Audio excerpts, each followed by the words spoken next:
Ladies and gentlemen, welcome back to the No Laying Up podcast. Solly here. Got my guy Neil back on the pod. It's been a little while, Neil. What have you been up to? Bang away! Oh my God, I'm fired up to be here. I've been running daddy daycare. I've been traveling. I've been grinding. People want to know what I'm on, Solly. I'm on my bike 6 hours a day, busting my ass. That's what I'm on. No, it's good to be back. I kind of, we got a lot going on and been a lot of both work and personal travel, but yeah, man, break down the Shriners Hospital Open. Sign me up on a Sunday night. Let's do it. We're going to talk about a lot of stuff. Obviously, we got some Ryder Cup ticket stuff we got to chat about. We got a couple good questions, good topics for a little off-season podcast. There's a lot of golf still being played in a lot of parts of the world. Julian Guerriere wins the DP, his first DP World Tour event in a 9-hole playoff over Jorge Campillo at the Andalusia Masters.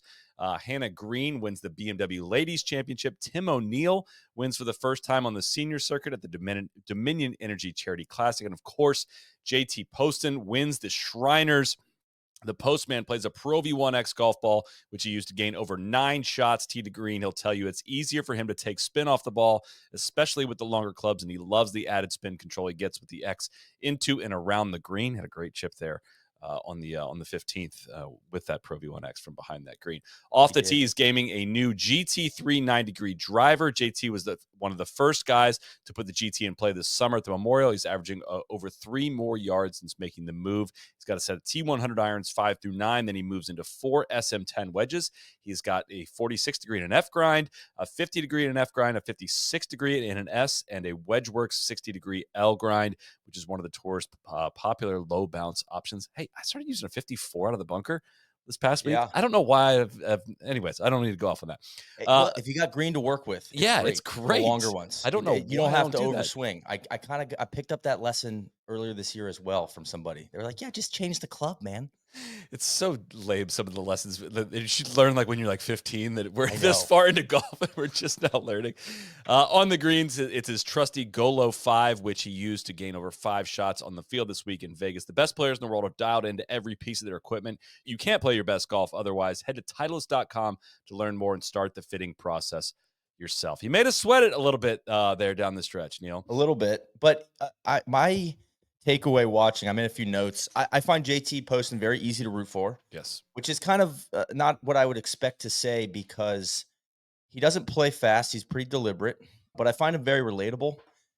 He's kind of a good role model for mere mortals like us. If you look at his data golf graphic, like that driving distance is way below the Mendoza line. And then he's slightly above average, with the irons, and then around the greens and putting, he just gets the ball in the hole. But what I really like about it, he seems so patient. He's got great tempo in his swing, but he also paces his round really well. You mentioned the chip at 15. He's not. It doesn't seem like he gets riled up like some other guys do. And I appreciate a guy that's, his game's not really built to be like a PGA Tour star, and he's excelling out there. I think this is his 3rd win. That's right. He had a fantastic season, top 50.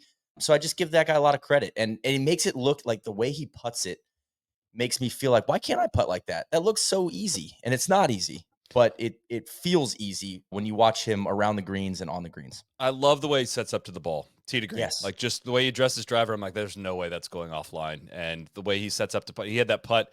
I was rooting for him pretty hard today.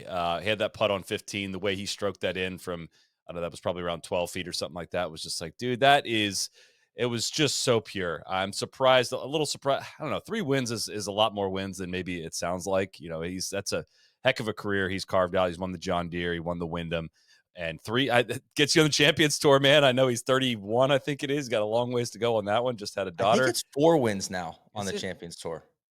Yeah, I almost have like a deja vu of a conversation we had like a year or 2 ago. We spent time looking it up. So maybe we'll set that aside. But I think they changed it because they had too many guys. That could be true. That could be very true. So, yeah, if you didn't get a chance to watch it, got tight around the 9th hole. Doug Gim made an eagle on the 9th. JT had to scramble for a par, but then Poston made a 21-footer for birdie on 12. He got the par 5 13th as well, and made a great up and down, as we mentioned, from long of the drivable 15th hole to open up a 4-shot lead. 16, very easy par 5. Played it safe with his approach shot well over the water, but missed a pretty easy up and down on that one, then missed a 4-foot par putt on 17 Doug Gim steps up and absolutely stuffs it in there on 18 when it was a 2-shot lead and made JT make a 4-footer to seal the deal by 1. When he hit the putt, I thought it missed right. I was a little nervy when that thing left the putter face, but it went in, and I'm very, very stoked for him. He's in the top 50.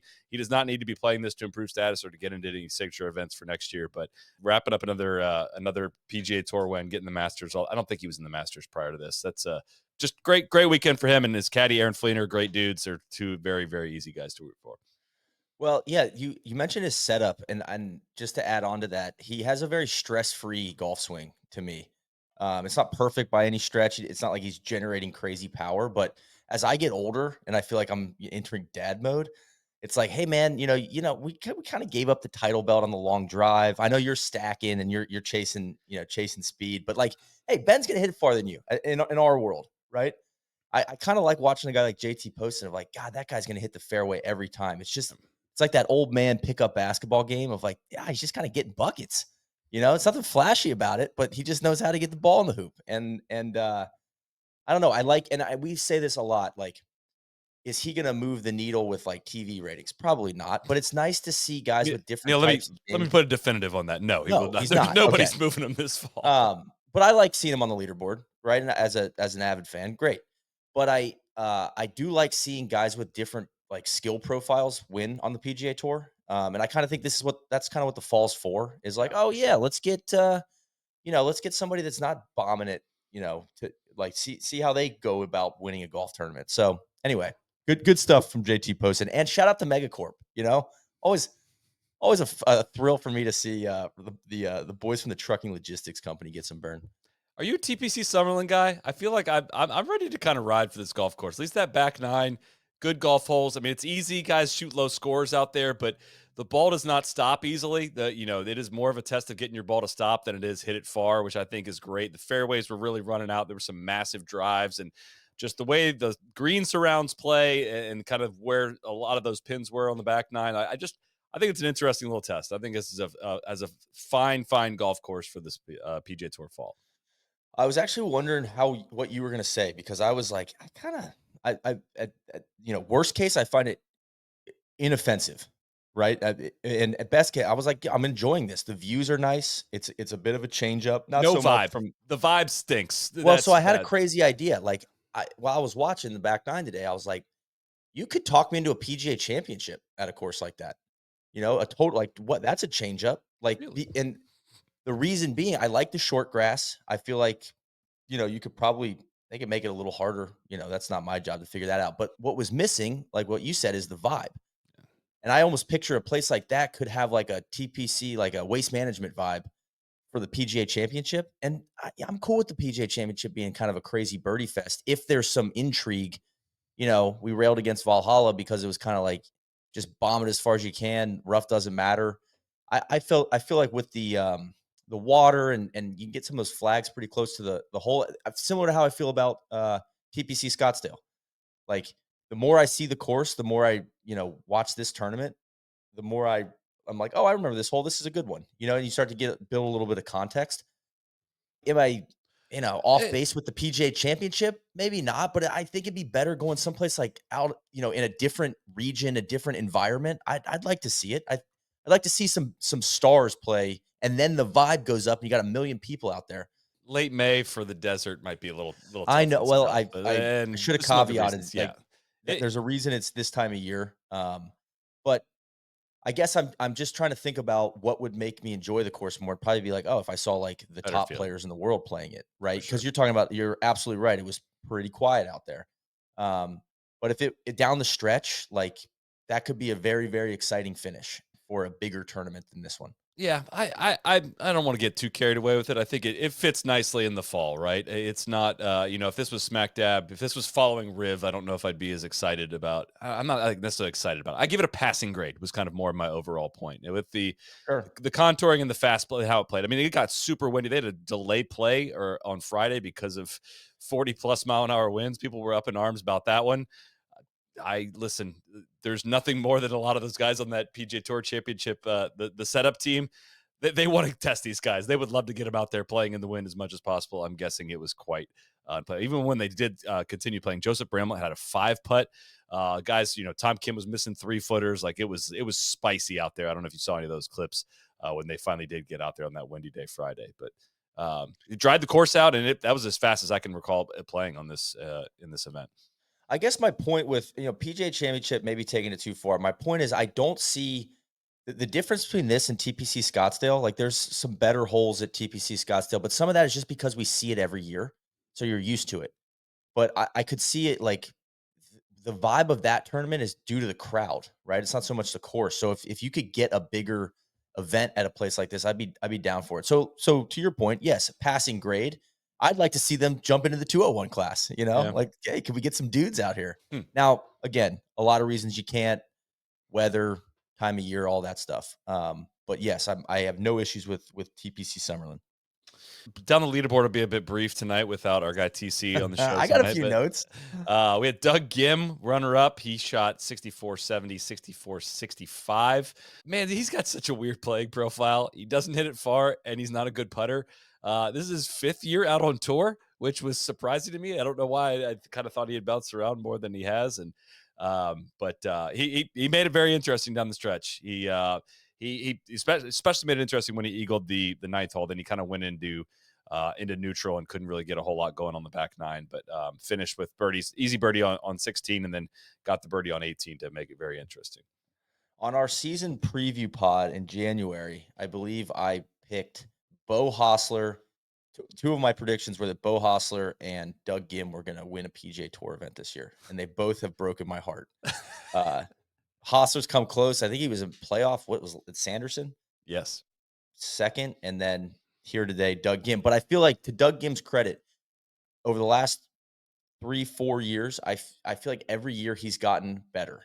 I said it to you in Slack earlier. I feel like he's on the Lauren Coughlin, like, kind of trajectory of like each year. Oh, it's a little better. Like, oh, he popped up at the Players on Friday a couple years ago. Like, oh, Doug Gim's here, and then kind of faded.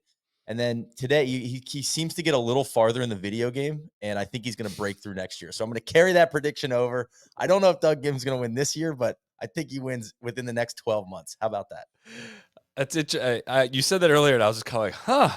I mean, this is his second career top 5 and like over 100 starts. Like you were like, he's been close to winning. I was like, huh, yeah. I mean, maybe.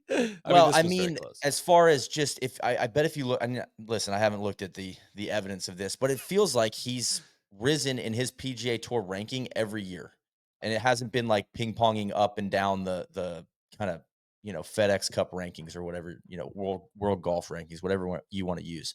And I think I give players like that credit. Like, I feel like I brought up Lauren. I feel like that's how her career went. It was like, okay, she finally got her status. Okay, she got a top 10. Okay, now she's playing in all the majors. Oh my God, now she broke through and won twice. It kind of it was almost slow and methodical improvement, and then she breaks through. So now Lauren hits the ball better than Doug does. Where I was going to go. So listen, I get it, but I'm just saying, as far as the results go, I'm seeing something similar here. So shout out to Doug Gim. Also, shout out to Michael Kim, Sunday 62, vaulted him way up the fall leaderboard from, I believe, 129th all the way to 111th. That was the last I had looked before 112 things went final. Okay, so he bumped down to 112. So 17 spots, I think. Which gets him comfortably inside the top 125 with not a whole heck of a lot of tournaments left to go. It's harder to fall down that many spots. I don't know, he might even be mathematically in the top 125 at this point with just a few tournaments left. So got right on that top 20, top 125 bubble. Kevin Tway, Alejandro Tosti, Daniel Berger, 128, and then Joel Damon at 129. He dropped 5 spots.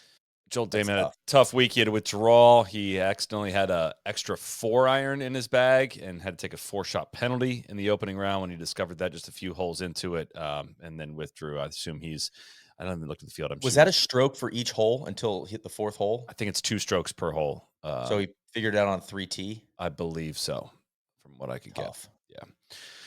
We had Rico Hoey had another nice finish as well. So shout out to Ian Gilligan, the amateur, made the cut on the number, jumped all the way up the board with a 66 and a 65 on the weekend to finish at T16. Not much action going in the 51 to 60 group going into those are the guys that get into the AT&T Pebble Beach Pro-Am and the Genesis to start the year.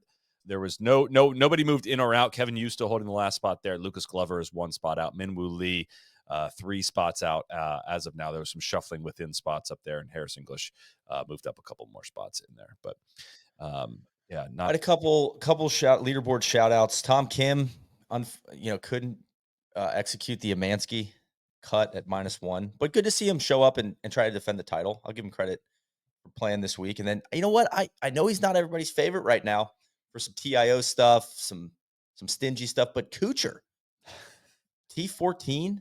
I mean, he's kind of doing things at 46. I'm like, God, there's Cooch again, on the second page of the leaderboard. I did the same thing at Wyndham. So just found it interesting to see Cooch still doing stuff. Let me see here. TC would be very upset if we didn't mention Taylor Pendrith opened with 61 and about to bring up Taylor Pendrith. Shot 71, 67, 68 to finish in a tie for 8th, or solo 8th, I should say. There was some I was watching some of it when I forget what night it was they were finishing up, and he hit a 402-yard drive on a par 4, had like 30 yards in, and then missed the green from there. I was like, oh my God, TC's gonna have a field day with this one. But another guy I want to shout out. This is a blast from the past. T29, Norman Zhang. How about that? He was up there earlier on in the week. He was. Yeah. He shot 65, 65. And then finished with 70, 72. But I have not seen that name in a while. And good to see him. Top 30 finish. Hell yeah. Harry Hall still playing some really good golf as well. Had a T9 finish in there with Harry English, Alejandro Tosti, Kurt Kitayama, Gary Woodland, all that. Well, now you got me looking. Hold on. You got me looking at the FedEx Cup standings. Where's my guy? Ches, 159. Hate that. Yeah, we are comfortably outside the bubble. We're not even threatening it, Ches. Come on, man. I'm going to turn over you here shortly for one, an ad read, and two, some history on the Shriners, because I think that was part of your task that you tasked yourself with this week. But I got a DM this week that made me laugh very hard. Somebody said this, and he said, "You'll like this." Drove 2 hours from Arizona to watch some golf to Shriners Day today. Closed off to all spectators, which they didn't announce until 11 a.m. Already bought my ticket, and no refunds will be issued. That's what I get for paying money to a tournament that Taylor Pendrith is leading. That was on Friday when they had the wind delays. That made me laugh very, very hard. That's like tough. Drove 2 hours. Not communicating. Yeah, it's just, I don't know. It's kind of hard to root for the product sometimes. It just doesn't feel like tournaments are being run with a lot of attention to detail these days. It feels like there's a lot going on in the golf world, and maybe just like day-to-day tournament ops are not top of mind. Will you send that guy a pro shop discount? I'd be happy to. Let's do that. We'll go ahead and do that. I appreciate the DM. All right, take us to the next segment. I'll be happy to. Before we get to the history lesson, though, I want to give a shout out to Roback, talking about the pro shop. They've got some fantastic stuff at Roback.com. We got a ton of Roback stuff in the NLU pro shop too. But I want to call out a few items that I've been rocking. They have the new colors in the hybrid jacket. It's a really nice piece right now in kind of the shoulder season weather up here in the big city. Warmed up again this week, but it's been kind of great for like that high 50s, low 60s. So the hybrid jacket, the performance joggers, which I think I turned you onto these, Solly. They're kind of the official work from home gear. He's wearing them right now, folks. How about that? And then I've always got to check when I'm on the road with TC that he's not wearing the grit shorts, the gym shorts, because more than once we've both come out of the hotel rooms wearing the same shorts, because like the white camo ones are kind of a go-to for the Schuster brothers. And then of course the hoodies, the quarter zips, the fleece jackets, they got a ton of them, but they got this new Alpine collection. It's got some fantastic fall colors, the aspen blue, Solly, I know you like that. The moss green and burgundy. They got a nice red across, kind of their core products. And then the long sleeve performance t-shirts are, of course, a staple for me day to day. And, the crew neck, it just doesn't really fall to the rotation. It plays well at dinner. We got some of those in the NLU pro shop. So the Roback crew necks, I think, are a favorite of the squad too. So use code NLU on Roback.com, a generous 20% off your first order through the end of this week. That's spelled RHOBACK.com. That's 20% off all bottoms, Q-zips, hoodies, and more with code NLU. Fall isn't the same without Roback. And store.nolayingup.com. Check out the Roback collection there. If you're looking for a little NLU logo, if you're into that kind of thing. Yeah. Performance pants also wore them to play golf for the first time on Friday. Fantastic. Awesome, Love awesome it. golf pants. Awesome golf pants. Teach All me right. about Shriners. Yeah, so a little context here. I remember last year, I think I might have dropped a note in our Slack of just like it kind of sticks out to me that the Shriners Children's Hospital is the title sponsor of a PGA Tour golf event, especially when we talk about how much money the PGA Tour is asking for these events. And it's like, okay, yeah, if St. Jude Hospital, is associated with a FedEx Cup playoff event, but that's sponsored by FedEx. That's kind of like a title sponsor has their charity. There's not, I can't think of another sponsor of a tour event that's an actual 501c3. Like the actual charity is sponsoring it. So So I I think may I be got a wrong about that. couple. Texas Children's, I believe, was one that a source hinted at me. Okay. I'm not even positive which event that is, but and then technically like Myrtle Beach Tourism, which would be like a I nonprofit. guess I that yeah, would be more of a trade. That'd be like a 501c6 though, like what the PGA Tour is, like a yep, trade organization. yep. Um, but all right, so that just kind of, I don't know. I don't want to say like made my spidey sense go off, but you see these guys are wearing these fezzes, they're wearing these weird hats, like who are the Shriners? Like I don't know much about them other than like, yeah, they help kids. But like, in our today's world, I'm not saying I was trying to like go dig up dirt, but I'm like, all right, I'm gonna do a little research on this. So I started with the Las Vegas Invitational, which is what this tournament started as. Do you know when it was founded, Solly? I heard them say something about the 40th plus iteration of the tournament just now, so I would guess 1982, 1983. Close. 83. Yes, And do you know why it was unique when it started? Stableford. No. Mm. Close though. A couple reasons. One, it offered the highest purse in golf in 1983, 750K. And do you know who won the first event? Arnold Palmer. Fuzzy Zeller took home 135K, mountain of cash that year. And then in 1984, it was the first tournament to offer $1 million purse. So this Mm. was kind of like a big money players only. And then of course it was decided Tiger's first win in '96 in a playoff over who? Well, I should. Is it Davis Love? Yes, Okay. DL3. Beat Got it. DL3 in a playoff. But I didn't know. I kind of didn't realize it'd been around so long.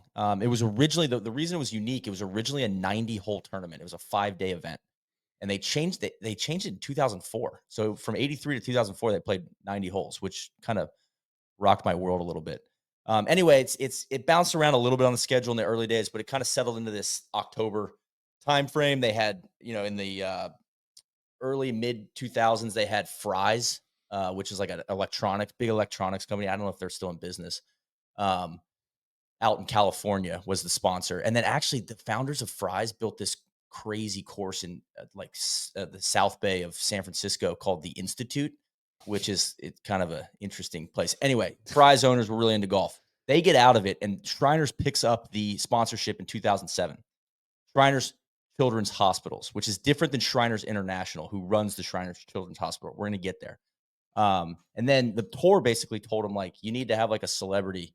So they got Justin Timberlake involved as like the host of the tournament. And he'd play in the pro am and he'd play a celebrity concert. And then there was a kind of a falling out with JT in 2012, with the tournament chairman Raul Frevel saying, "quote Justin is a wonderful person, but when the TV cameras aren't on, he disappears."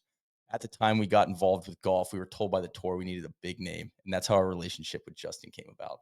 End quote. I thought that was kind of a tough drive by. So Shriners has stuck around. They've been one of the most consistent sponsors on tour for a long time, and I don't know if I realized this. I kind of thought they were like newer to it, but maybe back in the 2010, 2014 days, I wasn't paying close enough attention this time of year.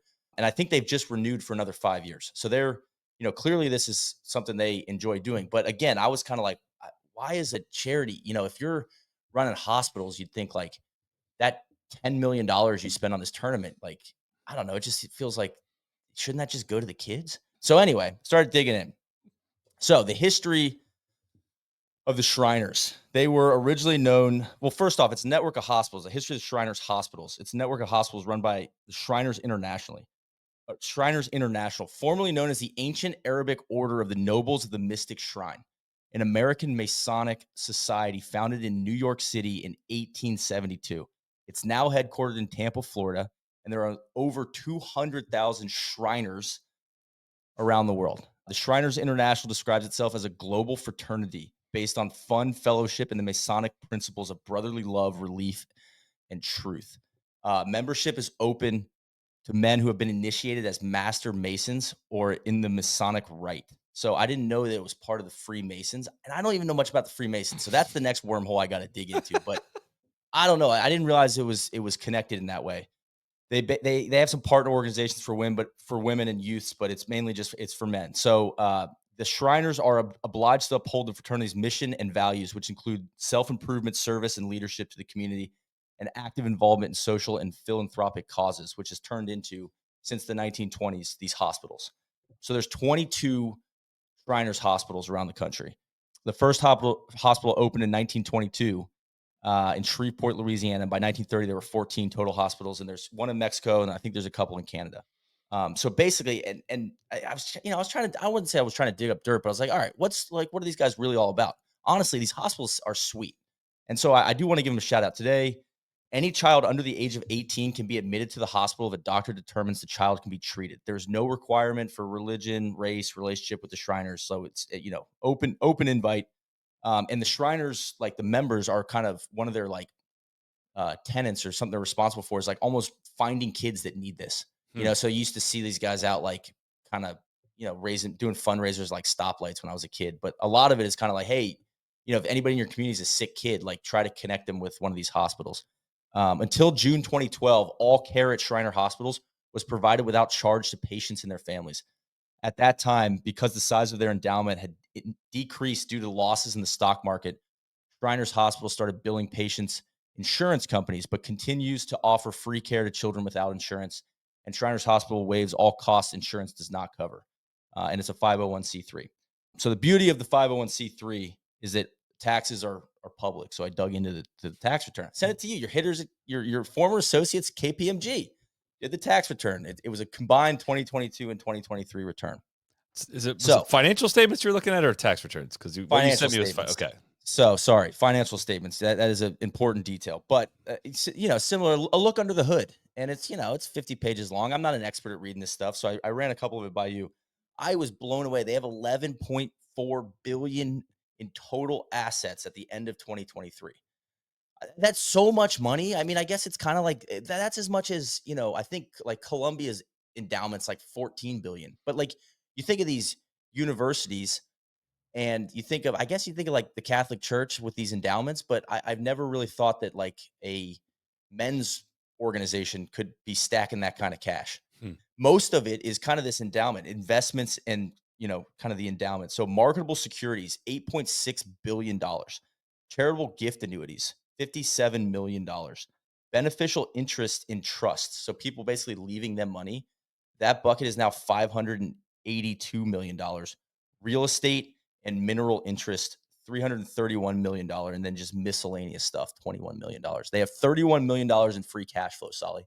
Just sitting on a mountain of it. So looking at this, I'm like, all right, well, that's kind of like the pile of money. And then like 2023 revenue.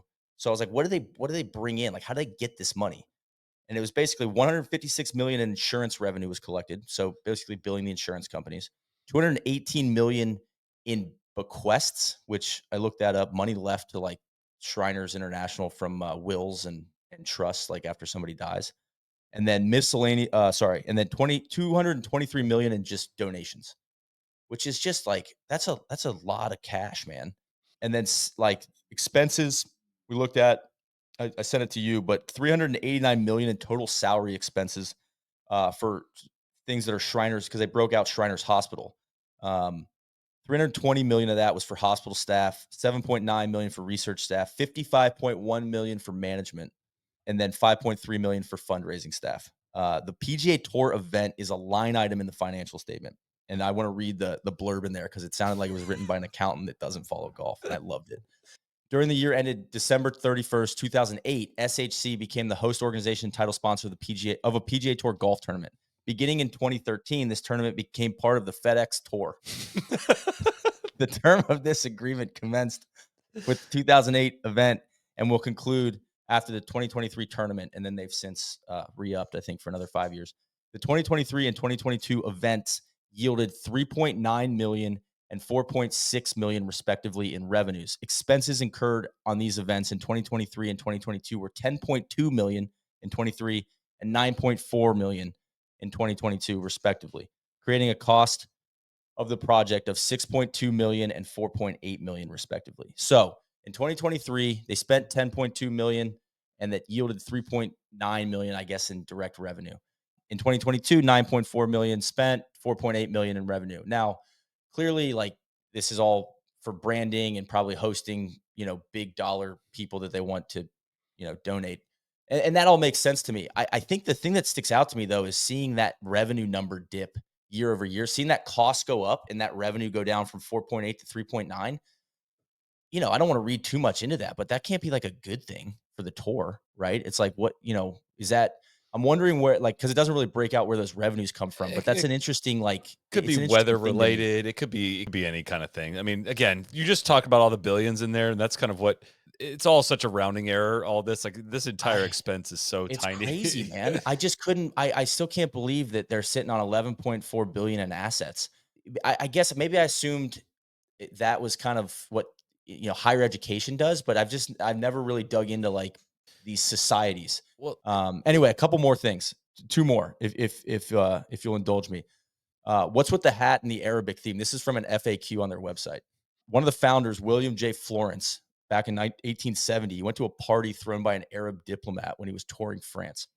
He thought it was sick, basically. That's not from the FAQs, but he thought it was really cool. He was at a party in Marseille, France, and then he ended up traveling to Egypt and went to Cairo, and he just really liked like Arab motifs and like he just liked the Arab like vibe. And so he came back and he founded it with this other guy. I don't think I wrote his name down, but these two guys were basically Freemasons, and they hung out in the Freemason temple in New York. And so they were like, cool, we're gonna make like a sub club with like only Masons can join.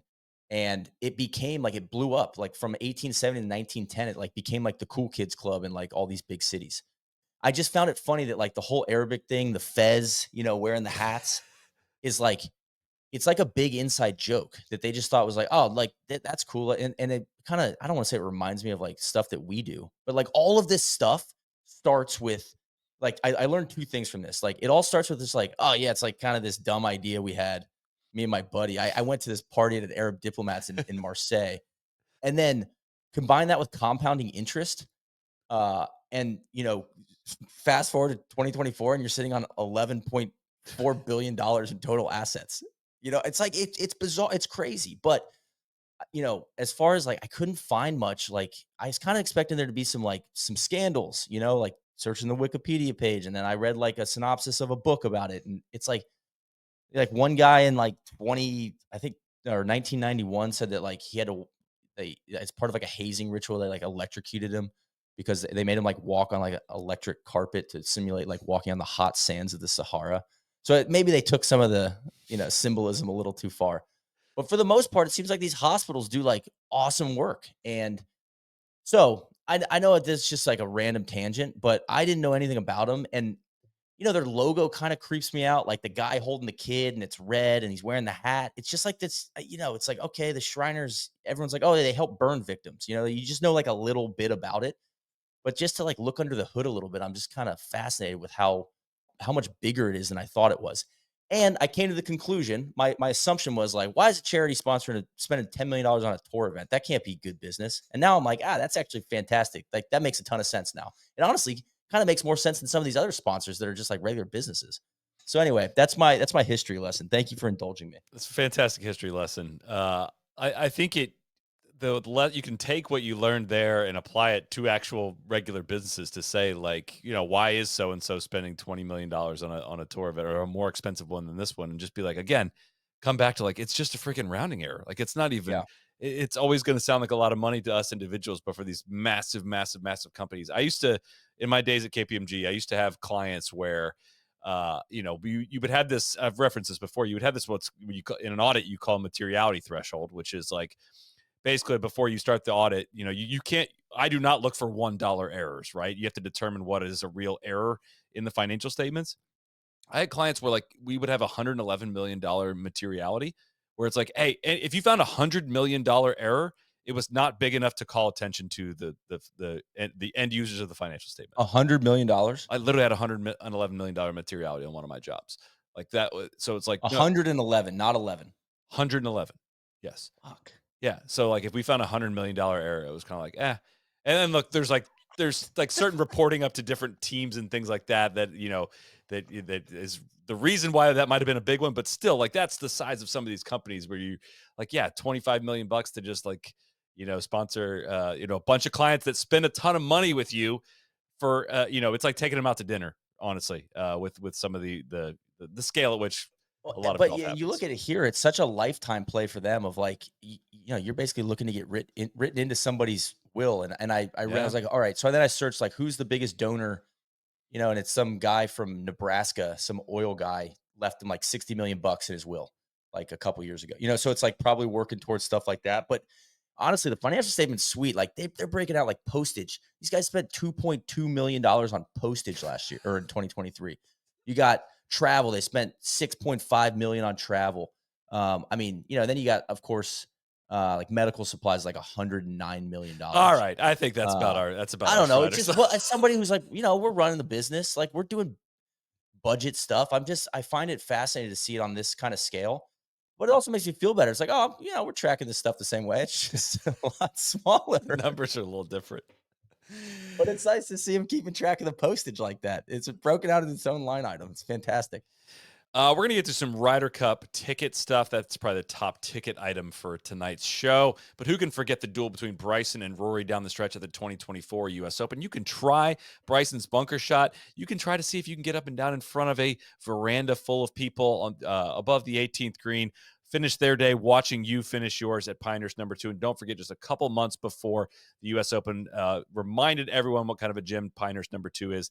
They opened a new course, Pinehurst #10. It opened in the spring of 2024. It's designed by Tom Doak. It features dramatic elevation changes, natural sandy areas, and remnants of an early 20th century sand mining operation. You got to wait until you see the eighth hole, which you can actually see on our YouTube channel You right can. now. Yeah, Neil and Ben played an alt shot round out there. Golf Digest said of #10, there are holes that are unlike anything else, not just here, but anywhere. Pinehurst continues to invest in its present and future, making it better and better every year. Renovations at the Carolina Hotel are now complete, offering fresh and inspired takes on guest rooms and lobby. Pinehurst even debuted another new restaurant, the Carolina Vista Lounge, an expanded cocktail bar with a contemporary menu unlike any other at Pinehurst, offering guests a stylish and satisfying respite befitting its setting in the historic Carolina Hotel.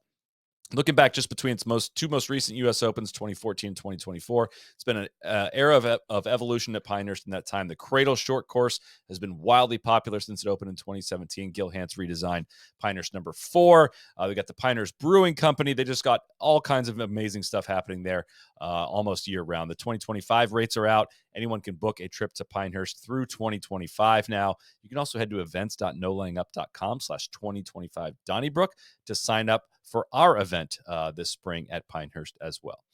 That's right. In March, we just announced the event. Not Nest members will get priority, but fired up. Pinehurst, man, there might not be anything better than sitting on the rocking chairs at the Carolina after a big day of golf. And #10 is worth seeing. It's an interesting. It's a Doketo, man. Like it'll punch you in the mouth. But fun track. All right, so this was been out for a couple weeks, I believe, but our own Kevin Van Valkenburg screenshotted and I believe it got made some waves on the social media platforms this past week of ticket prices at the upcoming Ryder Cup. Neil, it costs $750 in your state that you live in to attend a tournament day, Friday through Sunday. It's individual days, $750 for a Ryder Cup ticket. What's your reaction to this? It sucks. Like I hate it, and I can get into you know the nuance of why, but this information has been out there, but it's kind of a testament to how like it's hard to work that website. I think that website has crashed several times. It's like buried in the FAQs on the price, and it's like Ryder Cup plus tickets. So it gives the like indication that like, oh, these aren't a lot of people's responses to KVV's tweet was like, oh, these aren't like there's going to be like general admission tickets coming after this. It's like, no, probably not, because these are probably going to sell out. So on the one hand, it's like, yeah, it's a market economy. So if people are willing to pay for it, that's great. But I just think that it's indicative of a vibe in golf, and not just with, I'm not trying to just pick on the PGA of America, but just like the powers that be of like short term thinking. And there's an easy thing to compare it to. I think Augusta National, who kind of artificially keeps things like way, way, way underpriced. I'm not saying you have to do that, but it's like kind of having a sense of like, hey, the demand is there. You can turn that faucet on, but why don't you turn it on a little slower? Like why are we going to gouge immediately? It's just like everyone's trying to get theirs right now. And then it does like give the players a little bit, Patty Ice and the boys a little bit more of an argument to say like, whoa, whoa, whoa, like you guys are I think they're overcapitalizing on this event at the expense of fans and maybe like the vibe of it. And then yeah, they're not really paying the players, which it just starts to feel like what the hell's going on. So that's my initial take.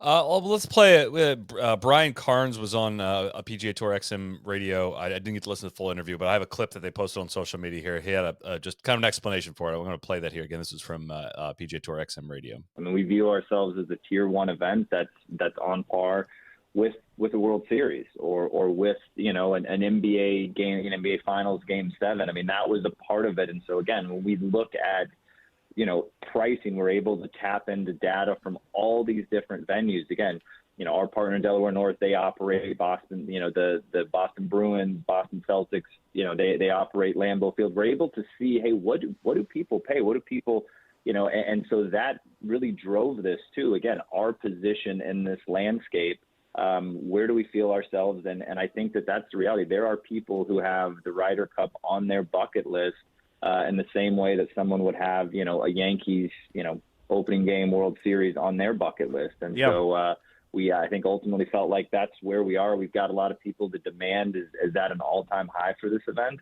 And so we wanted to make sure we priced it appropriately. Honestly, it's hard to disagree hear that, but it's hard to hear much of that what he bucket said. list thing. People have this on their bucket list and like know that so many people won't be able to, comfortably experience this, right? And my initial thought when this happened was kind of like, yeah, that's New York, that's the market, that's like, the PGA of America probably getting out ahead of, if big money is going to be paid for these tickets, it might as well be to the PGA of America and not the secondary market. Like if that is the actual market value, if you can buy a ticket for $100 and sell it for $750 on, a ticketing website, you're going to do that, right? So might as well have the money go to the PGA of America, all that. I was trying to convince myself of all this. And like, it of course sucks. And it like, I can't avoid like pulling the string back on this to the Cantlay stuff. And the PGA of America pays the PGA Tour 25% of revenues that come in the door from the Ryder Cup, right? So it doesn't go specifically to the 12 players, but it goes to the PGA Tour coffers, which are very full of a lot of money that get paid to the players. So in my mind, the players get paid to play the Ryder Cup. So Sure. that's but the irrational actor that has been thrown into golf has had just an effect in so many different corners of it, right? It's put all the stress on the PGA Tour system, made all of the conversation on the PGA Tour side about money. Now, like the money that naturally when the 2023 Ryder Cup rolls around, like the Cantlay stink comes around of they want to get paid for this one as well because guys are just like guys have turned so greedy about all of this, and the professional golf world's been flipped up on its head to the point where like the PGA, like the number one thing that everyone has said about PGA Tour Enterprises, the new for-profit entity of the PGA Tour, above that, and the joining up with SSG and potentially of the PIF, is that the likely target for them is going to be to buy the Ryder Cup. And so naturally, for me, my mind goes towards like, all right, well, if I'm the PGA of America, if I can get my nut now, and all of a sudden my revenues look like this as I go to potentially sell this thing to PGA Tour Enterprises, my valuation might potentially skyrocket, and we might be able to, the cash outlay from selling the Ryder Cup might be more worthwhile. It all like, is that a stretch to like No, I don't think take it that. I out think that that's really, far? really, really, really well said. I honestly think that's exact, and it goes back to what I was saying about short-term thinking. Everyone's trying to get theirs right now, and yeah, it kind of leads back to because it's just like everything's so fluid right now. But a couple things that Brian said, like you're a tier one event. I don't disagree with that. Sure. People have it on their bucket list. Like I agree with kind of everything he said. Like there's logic to it. The problem is like there's value in the optics are bad. And that's something that like I don't think the consultants that they're using are considering, right? They're looking at the spreadsheet, they're looking at the potential valuation if that, PGA Tour and the strategic sports group comes knocking. But one thing they're also not considering is why is it a tier one event? No one's asking why. it's a tier one event because the atmosphere is so good. And because it's always felt like it wasn't about money and it was about something bigger than money. And it has tradition and it has history. And that's been the whole justification for like, oh, that's why the players don't get paid. They do, yeah, through the tour, but at the same time, oh, it goes to charity. So it's like an event that every 2 years everybody can kind of feel good about. Like this is bigger than the dollars and cents. And so by now saying you're going to price it like that, like, okay, then you suck the oxygen out of the crowd. You're going to price people out because who's going to buy these tickets? Probably a lot of like, I mean, okay, so some people Pure that have on their boys. bucket list, but a lot of corporate tickets and like Maybe they $750 for a want day that though, ticket, dude. Like that's another aspect of this, dude. Of like which is just disappointing. That but sucks. they got to be. They're freaking out already about how Bethpage fans are gonna act at. I know it's the People's Country Club. I know it's flies in the face of everything about it, but that is a serious concern, I would guess, from their end. And pricing the tickets higher helps them control the hooligans in theory a little bit more. Yeah, I Is guess it another does, but angle. that's just like I'm I not don't know. It's defending it. I'm saying it's I'm kind of giving an a explanation. preemptive. I feel like if that is a reason, it's a preemptive overreaction. But to like I don't know, to sterilize the vibe is like that's going to lead to it not being a tier one event because it's also worth saying that Yeah. the Ryder Cup is electric, but it's also not a great viewing experience unless you're in one of these corporate boxes. And by the way, 750 for a ticket, add 3 more zeros to that number if you want to buy like get corporate hospitality, right?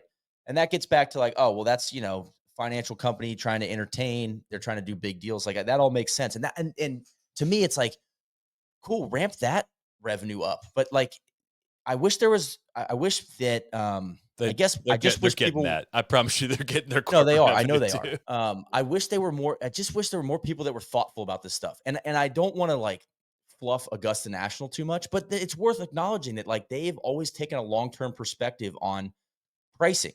And how much goodwill do they get every year? Every year you're going to see the Twitter threads on like, oh, the pimento cheese sandwiches are $1.50. They get so much good buzz, and it creates even more But I don't know, that's brand an value. ethos, though. That's an ethos that runs through the Masters, dating back to like the '50s when it It became on does. television. Like, look at how the 2023 Ryder Cup was televised. Like, they don't give a shit about like But my point is, if what I'm saying is, this is a wish for me. I know they're not doing this, but like, okay, if we're gonna raise the standard ticket price is 750. I wish somebody was in a room thinking like, hey, maybe we can set aside X amount of tickets for junior golfers. For like, how can you sacrifice a little bit of revenue, or like so that you can charge a bunch of money here, but you could have honestly like good PR to say like, hey, but no, we're setting aside X amount of tickets for this charity or lottery or youth golf or whatever it is. It's just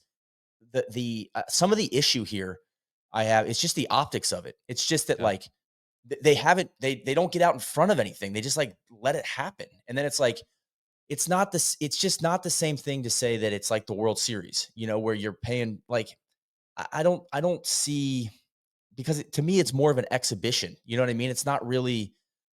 I would agree it's a tier one event, but I just don't agree with like justifying the we're gonna price it like you would price the NBA finals. I'm struggle that's where I'm not gonna follow Brian. But a lot of what he said, I'm like, hey, from a business standpoint, I can't argue with you. That doesn't mean I like it though, and And, I think it's short term, and I think it's like it's just like a bummer is kind of where I net out. and I think that the PGA of America can do a lot better job. And I'm gonna see if I can find the actual mission statement. But like, I think it's okay. It's to promote golf's growth and enjoyment. So like they could do a better job. The USGA could do a better job as well of telling the story of like where their money goes, right? Like Yes. I have no doubt. Like, look, yeah, do they probably have some overpaid executives at the PGA of America? I'm sure they do. They have 3 of them listed on their financial statements. 3 of them make over $1 million, I believe it is. It's not, $5 million in top level of executive expenses. Not that insane for an organization of that size. So like the money is going probably to good places. It's going to local PGA.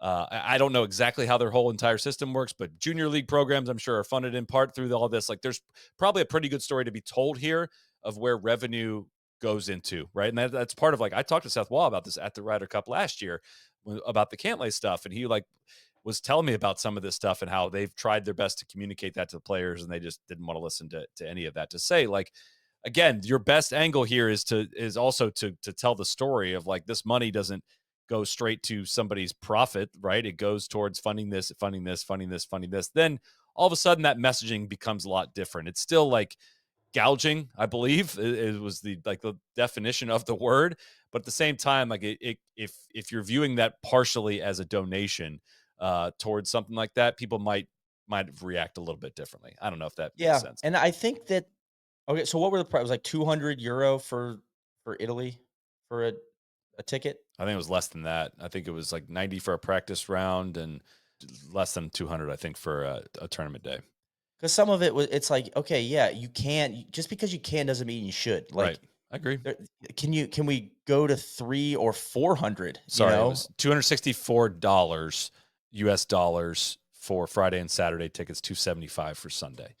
Like, even if technically the market, if it's well, that's what the market we'll sell out of tickets, so supply and demand, like, didn't you do economics like that? You'll get that response from people. It's like, "No, I get that. I understand how that works," but in leaving some money on the table, like, that can help. That can be beneficial too. There can be value, like, abstract value in that, and your point about the secondary markets, I think that's a fair one, but there's several brands, like, that have they're like, you know what? We're gonna price Yep. things fairly, and we want to have a sustainable like we want the price to be able to go up, year or every 2 years, and if you go straight to 750, then it's just like it just kind of gets out of control. It's out of whack. Pro golf is out of whack, man. It's and that's all. It's absolutely going to get reheated. All of the players should be paid. Part of the conversation all Yeah, over so again. a lot of this, honestly, a lot of the issue is just like optics. You're just like, oh God, because you're right. Like I agree with you. Like I think the PGA of America overall, like the money does go to some good stuff. We just don't know what it is, Right. and they just don't know how to tell that story.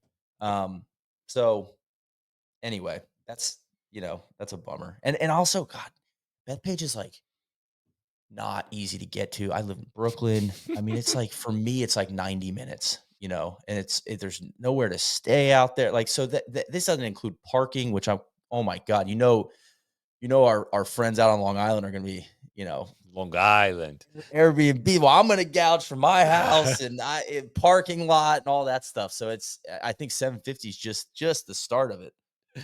All right, cleaning up some news and notes. Live Golf looking for a new CEO. This report from Sports Business Journal: Saudi Arabia's public investment fund, which backs Live financially, has contracted out London-based Odgers Bernedston for the search, which would take over for Greg Norman in the CEO role.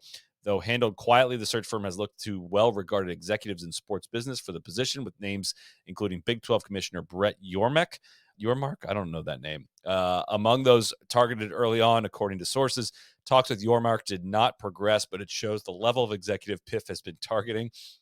That line made me laugh.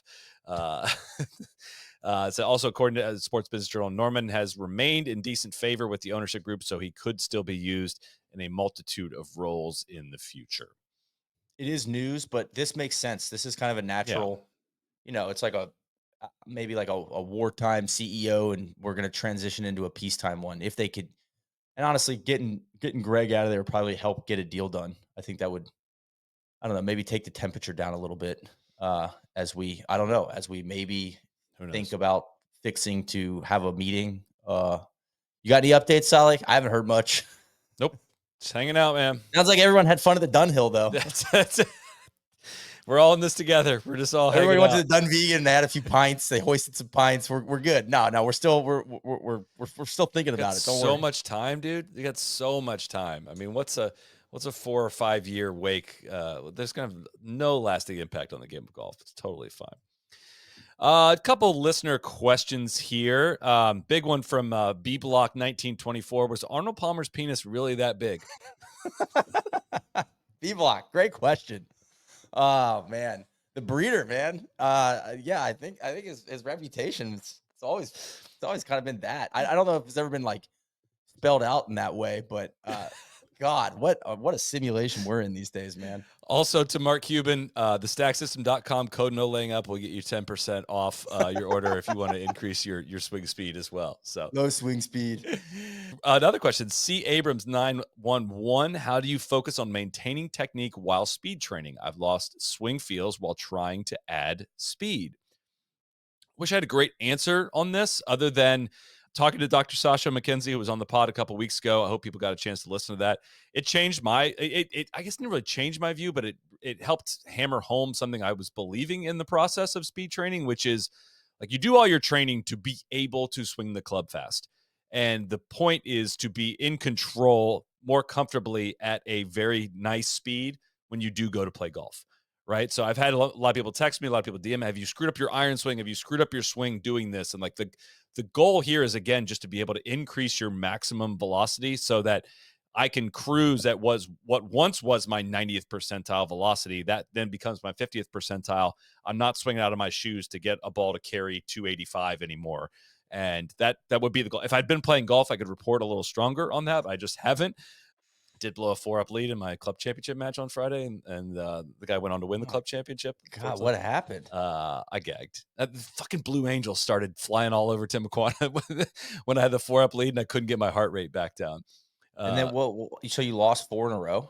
I tied 16. I lost in a playoff. Yeah, on 19. He made a 100-foot putt from off the green in the playoff to eliminate. Yeah. So was it more sick. He was just like on fire, or did you three putt and I 3-putted 14, and then then you turn back into the wind. It was like blowing 25, 30 with greens running about 12, and he played fantastic coming in. He made 1 birdie and all the rest pars from then on, and it was really, really difficult. And I just quicksand, man. That's the worst feeling in the world. It was like, oh, this is slipping away. No, please. But I hadn't played golf in a month, and like that was another thing with the speed training too. Is the layoffs aren't as bad. Like you just kind of roll out, and I wasn't sharp by any means with a lot of stuff like around the greens and whatnot, but my golf muscles were still somewhat warm. So appreciate that question. Well, here, let me pick one. I'll ask you one. We'll go straight to the bottom. At T Hall Golf, favorite new courses / holes you guys played this year? Yeamans Hall was a place I've not gotten to play a lot of new golf courses this year. I mean, I was thinking back to it's basically Australia. Listen, Augusta would be on the list of new golf courses I got to play. Old Course in Reverse would of course be on the list. But Yeamans was a place I've been really dying to get up to for quite some time. Got to play that this summer and just really, really enjoyed it. It's very welcoming off the tee. It's just straight up my alley of obviously it's Seth Rayner golf course.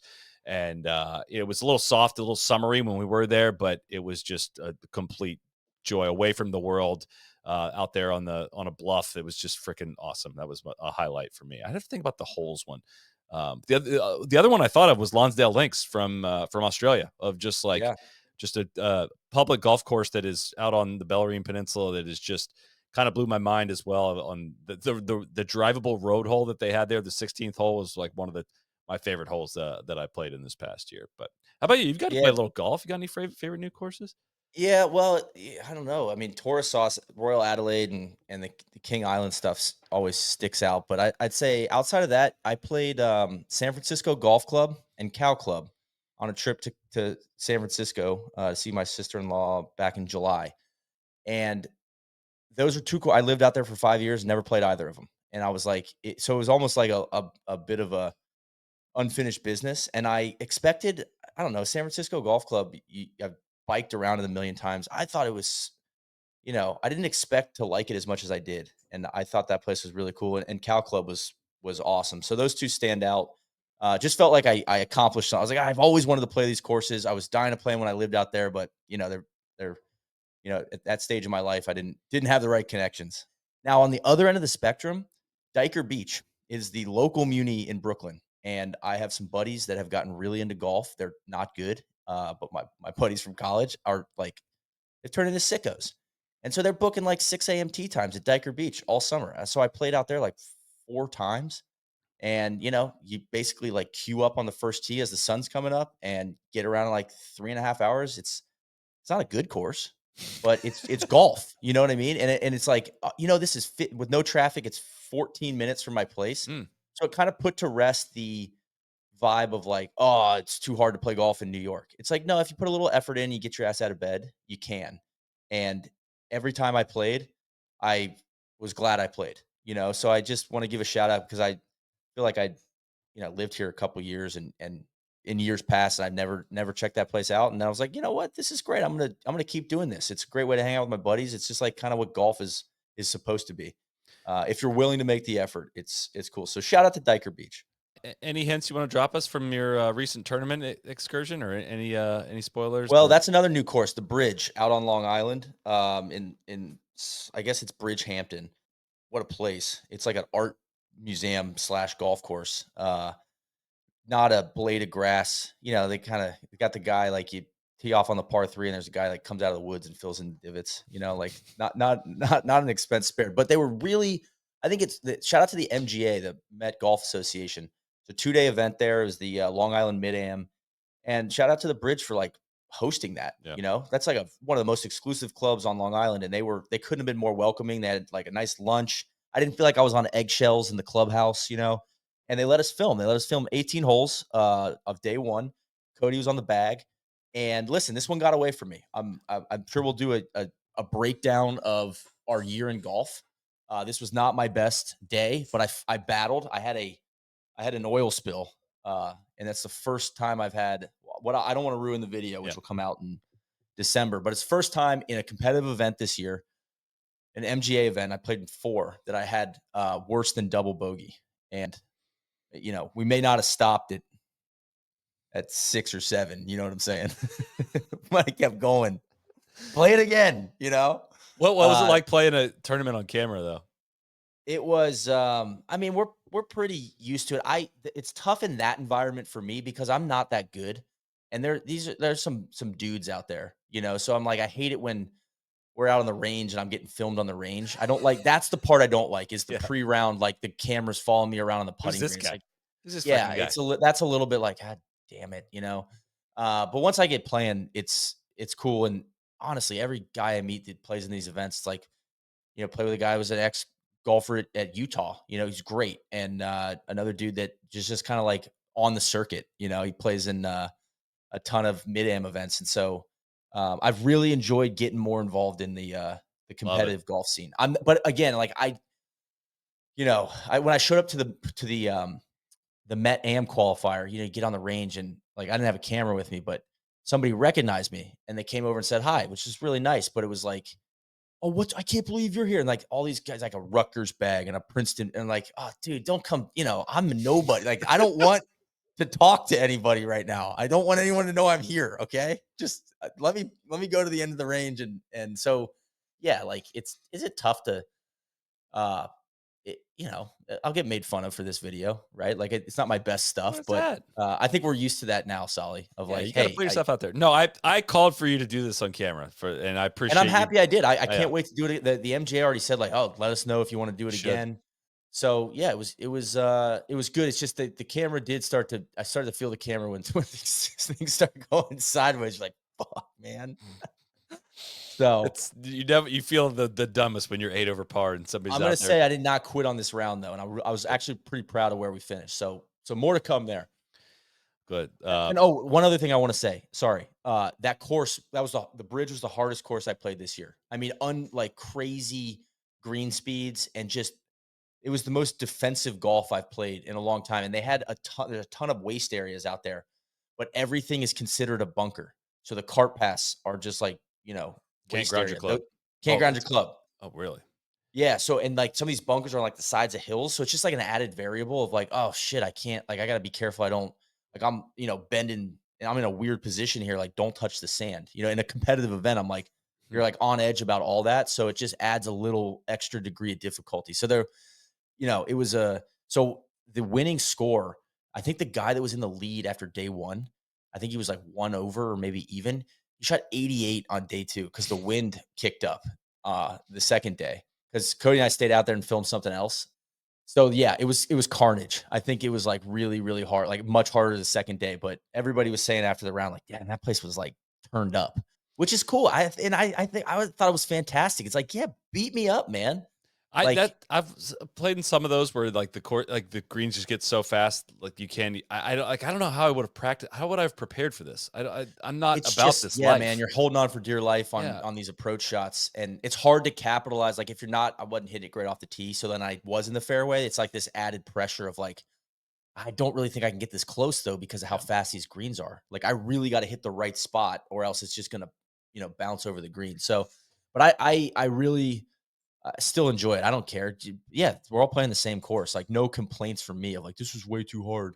It's And a the different. Did it MGA, feel like the a other shout different out to test them. though? Did it feel like a like? Did it feel Oh, like a big an time. exact? Yeah, like that's Well, the things. compared to like my pub links qualifier, where it was like, Yeah, I shot 73 and like on a sloppy rainy day in like a goat track in New Jersey. It's just like yeah, like you get lulled into a false sense of security when you shoot. When I go shoot 72, 73 at Diker Beach.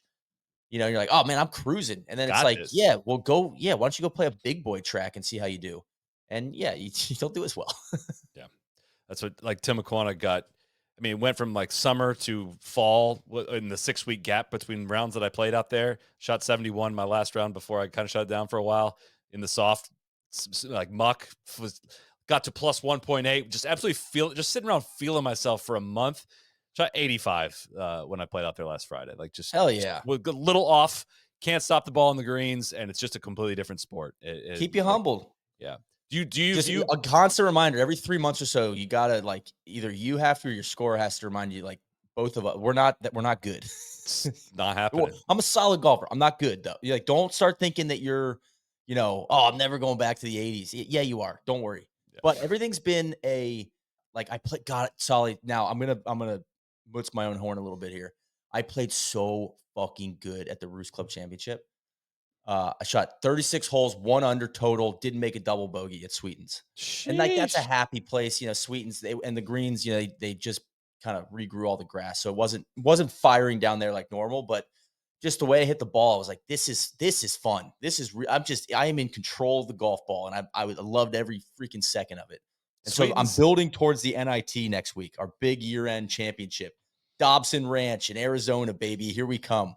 I'm in flight 2. I'm not in the championship flight. I'm in flight 2. Do we count that as your second under par? Like, did you have an under par 18 holes? Then is that your second under par 18 holes? Do you count Well, Sweetens in Ben that? asked me that too, and I was like, I don't know because they're such distinct, and it's a shotgun the way we play the Roost Club Championship. So I think I shot one under the first day 2. I definitely shot under par for those 18 holes. But it started on 5 and I started on like 7. You know what I mean? So it's like Yeah. hard to say like, it's not I would say no, it's not. But for me to shoot over 36 holes one Yeah. under par is like that's new territory. So it's kind of like the ace on a par 3 course. It's like it That's counts yeah. for something, but just on a separate list. I'm gonna set it over here, but that in the personal collection is good. I think I have one of those at Sweetens as well. Or if you added up my numbers, it would be my lowest score ever in the sequence in one of those marathon days. But I Yes. don't think I would count it just because I think we moved tees and stuff. And Yeah, exactly. yeah, We were yeah, moving tees and pins, it's a and not and it's rated like, okay, course. It's a yes. skate park. Like So it's not I meant don't for I that. can't post the score either. Yeah. It's like, okay, I'm not gonna sit here and, because there's something about for me, it's a lot of mental stuff of like, can you over 18 holes, like continuously stay under par? Yeah. I don't have an issue doing it for 9 holes. Like that's I can do that. I've proven that. That's fine. It's doing it for another 9 is the issue. Oh, well, I wasn't expecting to do this much personal golf here. This was a delightful way to bring us towards Well, this wrapping is here. kind of our personal golf season, where like Supposed to be. Yeah. Listen, life's getting in the way a little bit for both of us, but no, I'm really happy with the competitive golf stuff. It's made me like I can't wait and we have another video coming out in a couple weeks. Went out to TPI in August, and that was eye opening working with Dr. Greg Rose.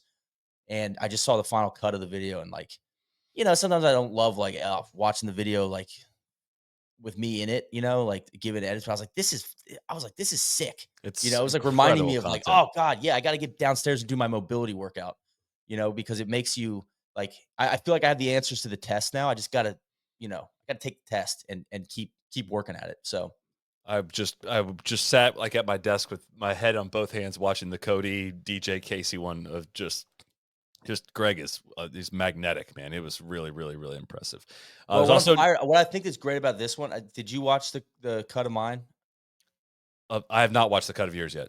Well, it's like man, he really gets into like him analyzing the data, and he's this Dr. Greg Rose is so good at taking data and like, not dumbing it down, but like speaking in like layman's terms. And so it's like, oh my God, he's just telling this story with these like 30 charts on the screen.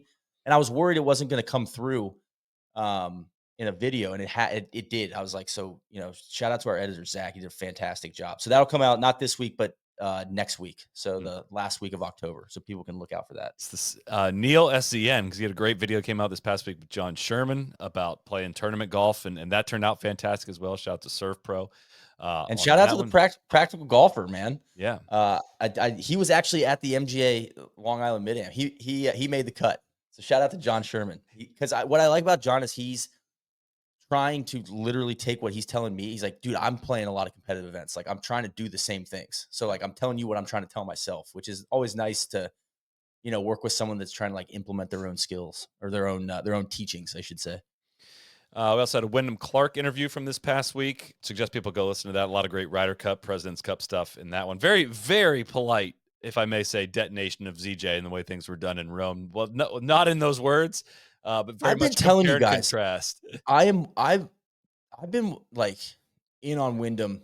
Like Yeah, I I'm did a totally fine did a with Wyndham. fireside with him at the Open last year, and then saw him at a photo shoot over the summer. Like in person, he's great, man. Like very like you ask him a good question, he's going to Yeah, give you a good answer. And I thought in your interview the same thing. Like he's got like good energy. yeah, Like listen, are there other guys I like watching hit the golf ball more? You sure. know, yeah, but I do find myself like I feel like he's one of the good ones out there. So good stuff. We're gonna have a new KVV narrative pod coming out this week as well. Very excited about that one. New booth episode is out on the Trap Draw with Cody and Neil. We'll have a new A lot of Seamsters parenting Union. talk. You and I have done a good job not taking this to you know dad mode right now, but Cody and I we I need a kind break, bud. of went off on the. We'll bring you into the booth. The booth might quickly become a parenting podcast. About to be hit with a But I've had some whole lot people of reach out and be like, perspective. "Hey, more of it, more of it." Because I'm like, I don't want to be like I hate the vibe of like you have a kid and now it's like you're the first person to ever become a dad. Right. But it's kind of like talking about taking the kid to Portugal and just some of the little stuff you run into when you got a kid, like a 6-month-old on a cross country flight it's a lot of new experiences the last 6 months, man. It's good stuff. There'll be a new Seamsters Union coming out this week. I was for all the Guardians fans that sent me so many messages. I am sorry that the Yankees ended up closing them out in 5 easy games. But just I expect some apologies coming inward, of course, in that one. But we'll be covering that. We'll have a guest in that one this week. It's gonna be great. One other thing, and I want your take on this. Cody and I talked about a little bit. I feel like the meme of the guy standing up at like the town hall meeting of like, a take that you think is I think John Smoltz is a fantastic baseball announcer. As a casual fan, I'm like on the edge of my seat when he's talking pitching strategies and like Yes. breaking down like, and Yeah. so, That but then I stuff go is on good. Twitter and maybe it's just because it's the Mets right now. And of course, Mets fans hate Smoltz as a lifelong Brave. But I'm like, everyone's like, oh, shut up, Smoltz. I can't believe he still has a job. And I'm like, you know, I'm like, I think this guy's fantastic. So I guess that's my question. What do you feel the same way? Yes or no? I absolutely love when he gets really specific about the pitch sequencing and, Yes. the guessing as to, why this pitch is working, why that didn't work, why that was uncompetitive and threw off probably the sequence of what he wanted to do here. You got to show him this fastball so you can show him the change up here, but the that's the stuff that I freak out about. I love it. But he also like goes out of his way to just like completely the big fancy word analytics to just like ignore information. Like he just will say things that are just flat out wrong that like back in my day, we went 3 times through the order. It's like, well, no, third time through the order, even in the 90s, guys absolutely crushed starting pitchers. And that's why managers don't do that Guys, anime. Like it's not guys raked. It didn't work. it's We not that changed it. difficult. I'm just I feel like I'm fighting it all. I'm fighting the anti-analytics people from every angle in every sport of just like, yeah, baseball's evolved, man. It's gonna always evolve. People are gonna get smarter, do it a little bit better, and the amount of information out there is just incredible. But So I guess the complaint with Smoltz is he's a crusty old man. He can be. Yeah. Like some of the stuff is I don't watch enough spot on. baseball, but every Yeah. time I turn on the playoff baseball and he's on, I'm like, hell yeah. Versus like the TBS squad. Like I like BA, but Frank Core, Yeah, and they're not giving you kind of much. a glow up for him. And I was a massive Frank Core guy, but guy couldn't hit a curveball, and now he's in the booth. Like what? I feel like it feels like we get a bigger name than Frank Core. No, and again, no offense to him. And then I don't love the 3-man booth for. No, I mean, agree. maybe It anything. is. Yeah. But for baseball, I feel like that's just a recipe for like guys trying to force it. BA has been incredible. The Guardians, Yankees. I was joking a little earlier. How But that about series was awesome. BA's call on Noel's homer? Oh, Oh, my under the goodness! tree! A Big present under the tree! Christmas! Merry The ultimate Christmas! present under the tree. I That's watched that like fantastic. 12 times. That entire that Soto at bat last night, man. That was just peak baseball. I mean, he's fought off every single breaking pitch. He's shaking his head at Gaddis, just being like, "No, you don't got me. Like you don't got me." Finally goes to the fastball and he hit a fucking homer to send him to the World Series. Like that was, but he's about to become a free agent at age 25. Like he Yeah. might legitimately get $500 million, or he's going to get $500 million. What did Jazz Chisholm say in the post? I'll pay him. Give him $750 million. Jazz said, "I'm mid. I'm not." That's exactly what he said. Well, you know what I do? I'm not a Yankees fan. I am rooting for a Subway Series selfishly. I'm not a Yankees fan, but I find this group to be somewhat likable. I was about to say the same thing. I think they Yeah. have like good chemistry, and these guys seem to care. And you can't always say that about a Yankees. Yankees have a lot of mercenaries usually. It's hard to hate And this team- Judge, and the team feels Soto's like they're likable. peeps. Yeah. Like Stanton and Judge seem to get along great, and then they got some good role players. So the Yankees this year are a little easier to root for than they have been in years past, or at least they're exciting. It's like kind of must see TV. I mean, it might be Dodgers over. They're up 6-3 as we're recording this, so it might be just 2 left. But the 3 teams that are left as we're recording this are all above $300 million payrolls. That's the very unsexy part about these playoffs. But also, Yankees Dodgers would be the ratings that MLB needs. But it's been an awesome playoffs. I've really enjoyed watching it. So. Anyways, that's a wrap on tonight. We'll be back next week. Enjoy the NIT. I'm sorry to miss this year, along with many other things from this fall that I'll be missing. But Neil, pleasure chatting with you tonight. Thanks everyone for tuning in. We'll see you back here next week. Good stuff. Smell you up. Bang-a-lang!